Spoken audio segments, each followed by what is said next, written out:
Okay, Michelle?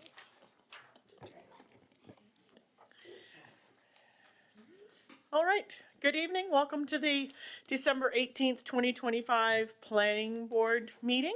I'd like to start with our land acknowledgement. In the spirit of reconciliation, we acknowledge that the land upon which we gather is unceded Mi'kmaq territory. Epequit, Prince Edward Island, Mi'kmaqi is covered by the historic treaties of peace and friendship. We pay our respects to the indigenous Mi'kmaq people who have occupied this island for over 12,000 years, past, present, and future. Before we begin, I'd like to highlight the process of our meetings and our roles here. We have strived to uphold the values of Three Rivers community, innovation, and inclusivity. We have a special town, and Planning Board is committed to contributing to sustainable growth. Planning Board meetings are essential to our governance process, providing transparency in decision-making. Residents are encouraged to attend and participate, ensuring everyone can be part of the governance process. We value your input and aim to maintain a respectful and professional environment. Personal attacks and disruption won't be tolerated. Let's make these meetings a reflection of our pride in Three Rivers.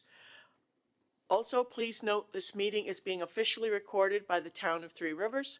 Unauthorized recording, photographing, or broadcasting of these proceedings is not permitted without the consent of Council or the CAO.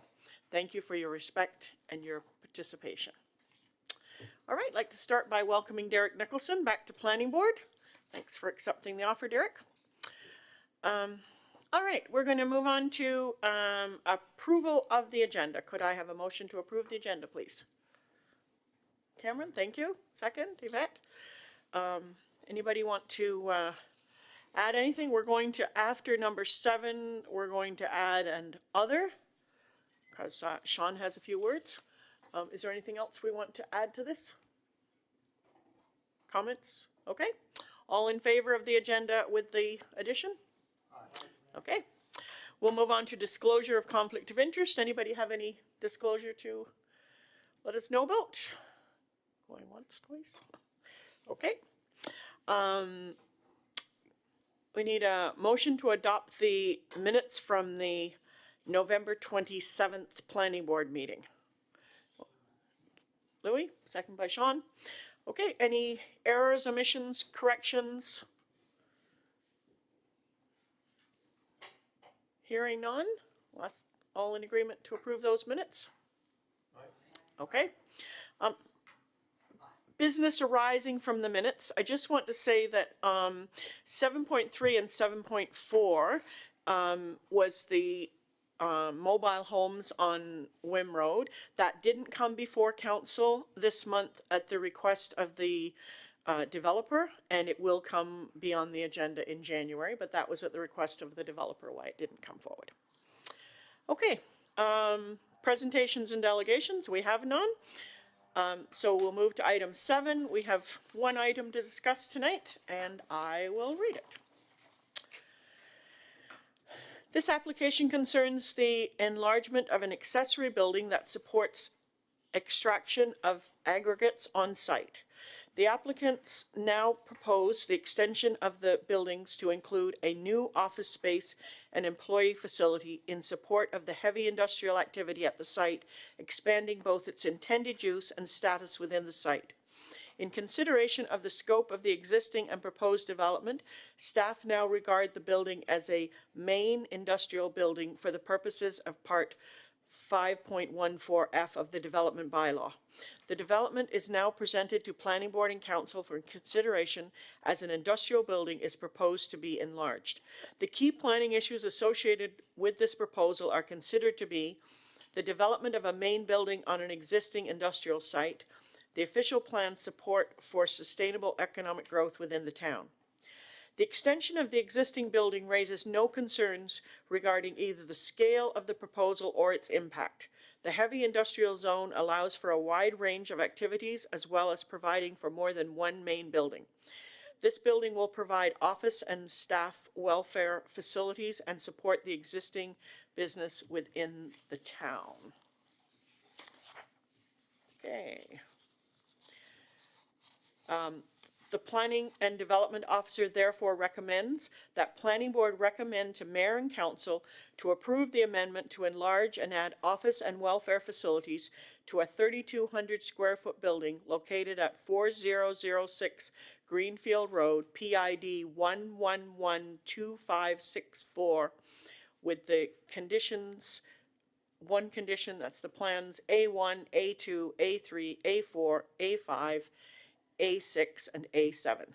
We have a motion to put this on the floor, please. Louis, and second by Cameron. All right, discussion. Go ahead. So shouldn't there be an application accompanying the, Go ahead. There would be, but this is an amendment to an existing one. So because it's an amendment, we don't actually have a form for amendments. It's a written request that we generally can handle inside the office, but obviously this one we can't. So it's before you, but without an application form. Anybody else have anything?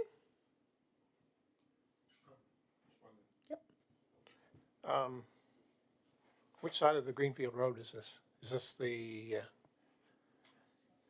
which pit?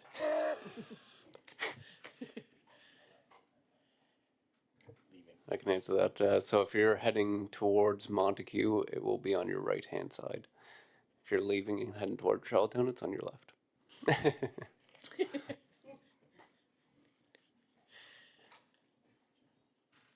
Okay, Derek? Yeah, I just had one question as I was going over the application and the bylaws associated with it, and I just wondered about parking. I know there's lots of land there, but is there any designated parking for the building? Because it's gonna have offices and maybe people will be going in there and there's lots of trucks and stuff. I'm just wondering. Because there is some Okay. mention of parking in that zone. Go ahead. You think after all these years, Chair, I could remember which button to use. There is no defined parking because the site is so large. It'd be probably a superfluous requirement to have the applicant show that they could provide those spaces when there is a plethora of land there for that to occur in the site. If you go past the site, it is used quite informally, and that's the nature of that type of heavy industrial site. So it's not specifically there, but it is provided for in spades, I would say. Okay. Any other comments, concerns, questions? All right, all in favor of moving this ahead to council?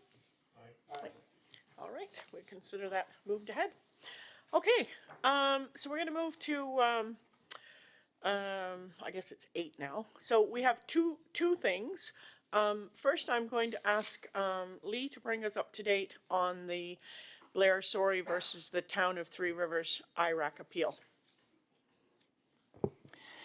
Thank you, Chair. I've prepared a revised note for all of yourselves. I found 2 small typos in it, and I caught those today. Couldn't print them till I got back to the office this evening, so they're fresh in front of you, and I didn't email them around. It was reference to the final cost to the town as well as the actual appeal reference, so it's LA 2505. The appeal, as members will be aware, pertains to the 40-unit multi-unit building up on Robertson Road, and things went awry. We received an appeal against that, and with IRAC decisions and commission procedures, these things can take quite a while, and if your memory serves, you'll realize it was a long time ago that you saw that item. And the appellant was arguing that there wasn't a comprehensive environmental review on that. There were references to the watershed.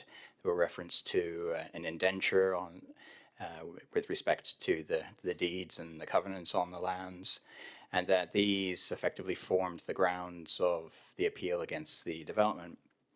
Now, IRAC, the Commission, questioned whether these were valid grounds because IRAC have a very limited remit. It is, for our purposes, our engagement with IRAC, it's planning matters, it's the Planning Act.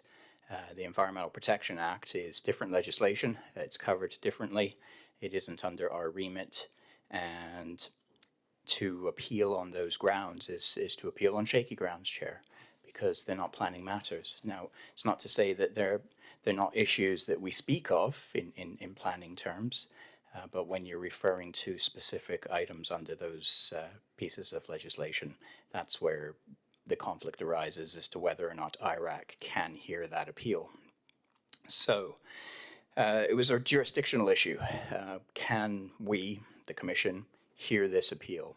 So we didn't have any hearings, we had no meetings, this was all done via paperwork exchanges. So, as I've said, there's no inherent jurisdiction for IRAC to hear this appeal. Although they are the Commission and they hear appeals, they can't hear all appeals. So they have to be careful with what they entertain, because it has to be within their remit. Now,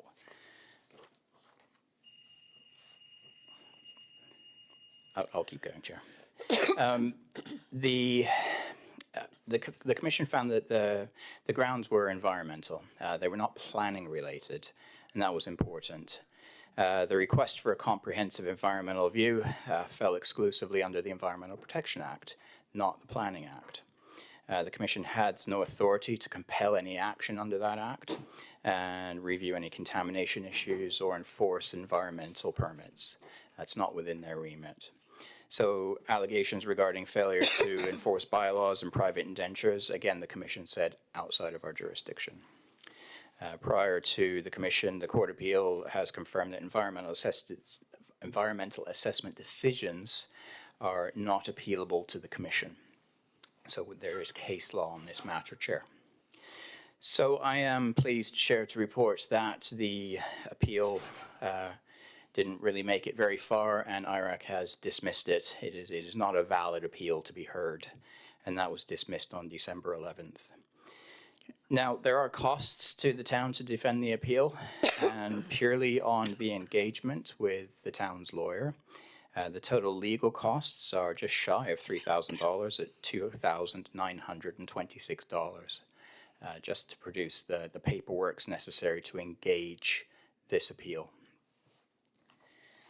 Now, it takes time to hear appeals and to get through the appeal process. And from receipt to that decision, it was a 240-day period. That's nearly 8 months, Chair, that this development was delayed, that there was doubt as to whether it would come forward. That meant that there was not a lot of work going on site. You end up in a situation where there is no surety from developers because things like this happen and do happen, and there's evidence here. But I think, Chair, this is a clear message that if you are going to appeal, you need to be showing up with grounds of appeal and not because you dislike a development or have any other issues that are not associated with the Planning Act. So very pleased to report that it was the right decision. We went through the right processes. And unfortunately, we had to go the long route, but we got there in the end. And it's a testimony to the fact it was the right decision of council and recommendation of planning board chair. So that's all I have to say. Thank you. Thank you. Sean, do you? Lee, just on the matter of the costs to the town. Microphone? No, you turn it up. Yeah. Just on, Lee, just on the matter of the cost to the town, was there an award of costs given in the decision by IRAC? And were they on a costs in the cause or party-to-party costs? Chair, unfortunately, there's no recourse to claiming costs for spurious or vexatious appeals.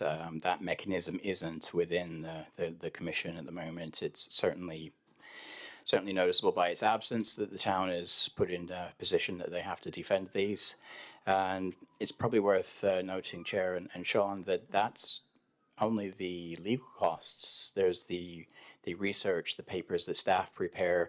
There's the time at council that your planning board that yourselves have spent looking at these papers and investing into that decision, council's decision, having council hear the application chair, all of these costs associated with this are costs as part of this appeal that are not recorded because we don't have it broken down like that, but we can certainly show what the legal costs from the town lawyer are, and that would be a small fraction of it. Thank you. Follow up to that, Lee, is there any pursuit of recovering these costs from the person who lodged such a spurious claim? Probably a decision to be made off my desk, Chair. I would suggest that's probably something for council to discuss because that would be done through the courts. Well, I am pleased that we are going to be getting 40 affordable housing units within Three Rivers because we certainly can use them. So it's a long process, but this is where we've got to, so. All right, Sean has asked to make a presentation to Planning Board, so we can do that now, Sean. Thank you, Madam Chair. I want to say being on Planning Board has been a joy. I'm sorry to be leaving you. I have advised the mayor of my decision, which will be, upcoming. I did want to attend this meeting. I had some discussions with John Van Dyke this week, and he has advised me that people are talking to him about things I have never said and being attributed to me. I think on the record, every time I have been on the record, I have tried to be as clear as possible about my positions. John Van Dyke actually figures in my decision to leave council twice. The first is the decision we made on these trailers in the Wim Road, which is going up before council next week. It was the hope of the board at that time that there would be no other trailer applications to go into the Wim Road or, frankly, any of the other rural jurisdictions.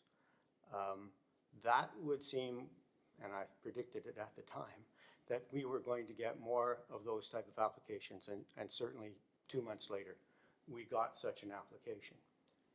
On the first application, we were very moved by the family that was trying to get, their people into a site before the winter came. We were in a housing crisis. As far as I know, that housing crisis hasn't gone away. And then last month, we were sitting with a diminished board. We had only, I think, 3 members at the time. And basically the same application came up and we turned it down. That time we stayed within the bylaw. The time before we exceeded, I thought, what we could do under the bylaw. Now, I love Louis Levangie. I think he's a friend of mine and a man of great honor. But in that 3-person vote, Louis changed his mind. And then it struck me, as soon as we turned down that application, we were not enforcing a bylaw anymore. We were picking winners and losers. And the next time it comes up, we might change our mind back again. I don't want to be a part of that. Just plainly, I don't want to be a part of that. In the future, until there's a new board or a new council, it would be my hope that you approve all trailers going into these areas. Simply as a matter of consistency, I would urge council to do that. Doing the opposite triggers almost an immediate appeal, which you're going to lose. So once you've gone down that road, you can't go back. So that's the first reason, courtesy of Mr. Van Dyke. The second reason is Mr. Van Dyke's resignation because of the things that have gone on lately respecting our bylaw and our official plan, and the fact that we have institutional zones and community zones. When our bylaw got approved 2 years ago, my understanding is that's it. We have those zones, and they are for the purposes set out in those zones. For the minister to make these comments is completely outrageous. It is just political pandering. And I don't think there's any question that there's a direct through line from the minister's comments to those nuts on the internet that are forcing council to shut down their meetings. I'm very unhappy with our minister. He should know better. He should act in accordance with good governance and not on political advantage, which is what he's doing here. Nonetheless, he is our minister. When the minister says your work is not up to scratch, someone should resign. John did that. I'm going to do that. Okay, one more thing about this situation. There are a lot of people who sit right here and can't do what I'm about to do because they have mortgages. They have families that need to get fed. They have work that still has to get to be done. So if I make comments like this, I'm sorry that there's nobody watching, because I was hoping there'd be people watching. Maybe it'll get replayed, maybe it won't. But that's my position. I feel the frustration from our staff. We have a professional staff. They are right on this issue. And for the minister to throw his own staff, our staff, and the council under the bus is just incorrigible. I don't encourage it. So I'm hoping that maybe by my invective tonight, some of the staff can take a little bit of small comfort, because I feel for you, okay? And with that, I will probably, I have advised the mayor already of my decision. There's one other small point, of course. I need to have some space from these matters in a short period of time. I don't know when the next provincial election is going to be held. But I am the district returning officer for this area. The minister is the sitting MLA for this area. And I must somehow curb my anger at him so I do not act in a politically incorrect manner in officiating the election. That's going to take me a little time.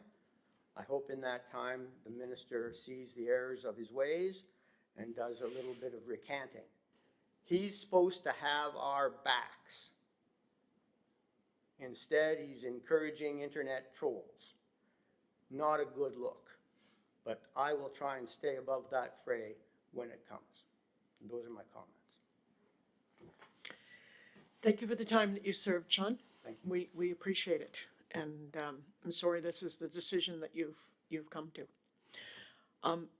On the issue of the mobile homes, I would just like to say that in my mind, as a councillor when we voted on it at council, there's a difference for me between putting a mobile home on a site that had already had a mobile home.